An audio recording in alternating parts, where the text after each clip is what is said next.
በሐረግ ተከታታይ ድራማ ነው ማለት ነው። ሐረግ ድራማ በክፍል 84 እንሆ መተናል ማለት ነው። ተወዳጅና ምርጥ የሆነ ድራማ ነው እና ውድ ቤተሰቦቼ እንግዲህ ናታን የተዋወቃት የነበረችው ልጅ እንግዲህ ዛሬ ናታንን ማግኘት አለብኝ ሰፈር ድረስ እንደዚሁ ሳልነግረው ሰርፕራይዝ አደርገዋለሁ በማለት እንግዲህ ለእናቷ ነግራታለች። እንዲሁም ማሚ ያው ስራ እንድትፈልግለት እፈልጋለሁኝ ያን ነገር አደራ በማለት እንግዲህ ስራ እንድትፈልግለት አስጠንቅቃታለች እናቷን ማለት ነው። ሲቀጥል ደግሞ እናቷን ይሄን ያክል በአንድ ጊዜ የተግባባችሁት ምን አይነት ልጅ ቢሆን ነው?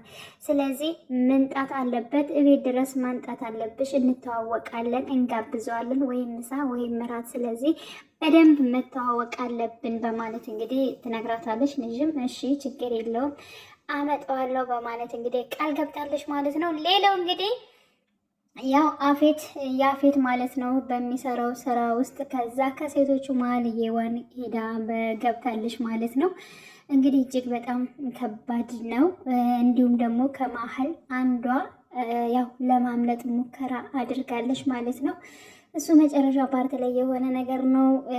ያው ያፌት በጣም ብዙ ስራዎችን እንትን እያለ ይገኛል ማለት ነው። ብሩን ለማግኘት ብቻ የሰው ህይወትን በጣም እንትን እያለ የሚያገኝ ነውና ይህን በሚያደርግበት ሰዓት እንግዲህ የተጭበረበረ እንትን ስለደረሰው ኪሳራ ደርሶበታል ማለት ነው። ኪሳራ ስለደረሰው ዛሬ እጥፍ ማምጣት አለባቸው በማለት እንግዲህ ያው አዘጋጅቶ ያስቀምጣቸውን እንዲወጡ እያደረገ ነበር። ግን ደግሞ አንደኛዋ ዛሬ ከዚህ መውጣት አለብኝ እንዲሁም ደግሞ አለቃችን ማን እንደሆነ ማየት አለብኝ በማለት እንግዲህ በመስኮት ብቅ ብላ ልክ ያፌት ደግሞ አይቷታል ማለት ነው። እሱ ጋር ተፋጠው ነው ያለቀው ማለት ነው።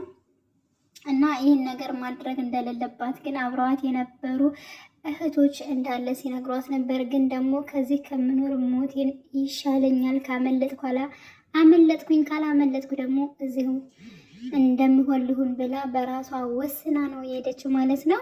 ሲቀጥል እንግዲህ ያው ስለ ቢኒና ስለዚህ ቢኒና ተገናኝተው ነበረ። ወድጄ ፈቅጄ ነው ያደረኩት፣ አንተ ምን አገባ በማለት እንግዲህ ለቢኒያም ተናግራለች ማለት ነው። ስለዚህ ግን ደግሞ ገኒ ስትመክረው ነበር ምንም ብትሆን ምንም እሷ አሁን ላይ ጥሩ ላትሆን ትችላለች። ፍቅር አለቀ የሚባለው ደግሞ ምንድነው? መስጀመራችሁትና ነው የእናንተ ፍቅር የሚያልቀው። ስለዚህ ብዙ ነገሮችን አንተ መረዳት መቻል አለብህ በማለት እንግዲህ ለቢኒ ምክር ሰርታለች ማለት ነው። ቢኒም እሺ በቃ እሷ ባትፈልግም እኔ ግን እታገላታለሁ በማለት እንግዲህ ተናግሯል ማለት ነው።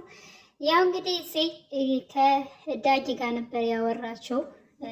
ያው በባለፈው ፓርት ላይ ግን እውነት ያው ቦይስ ይዘዋል ማለት ነው። እኔም ተናግሬ ነበረ። እንግዲህ ሁላቸውም በጣም ለራሳቸው የሚሆን መረጃዎችን እየሰበሰቡ ናታንም እንግዲህ ይችን ልጅ የተዋወቃት አዲሱን ልጅ የተዋወቃት እንግዲህ ያፌትን ለማጥመድ ሲል ነው እንጂ ወዷት አፍቅሮ ወይንም ደግሞ ኤፍራታን ለማናደድ ሌላ ሴት ለመያዝ ያሰበ አይመስለኝም ማለት ነው። ግን ደግሞ ያፌትን ስራ የሚያጋልጥ ይመስለኛል የሚል ሀሳብ ነው የሰጠሁት። ግን ዛሬ ላይ ደግሞ ያው